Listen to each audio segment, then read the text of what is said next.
जसं मी माझ्या वडिलांच्या वडिलांना आजोबा म्हणतो, आजोबा माझ्यावर माया करतात ना, तसं मी ढग पण माझ्यावर माया करतात पाऊस पडून. मग मी ढगाला म्हटलं ढगोबा. काय म्हटलं? म्हणजे मुलात मूल व्हायचं ही कला फार अवघड आहे. आणि मग ती कविता कशी लिहिली बघा. पाऊस कसा पडतो हे विज्ञानाच्या शिक्षकानं गद्यातून सांगितलं, तर मराठीच्या शिक्षकानं तर पद्यातून सांगितलं पाहिजे. त्यासाठी आपल्याला बालकविता आली पाहिजे. ती बालकविता अशी आहे. रुसले ढगोबा हुब्ब करून बसले.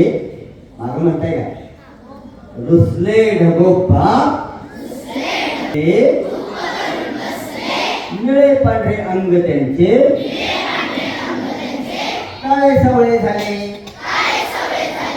वारे वादळ आले, गेले टिचकी मारून धूम ठोकली ढगोबांनी. हसणार नाही म्हणून धाव धाव धावून एकमेकास थटले. वीजबाई कडकडल्या, कडकडले, डोळ्यात भरले पाणी, डोळ्यात भरले पाणी.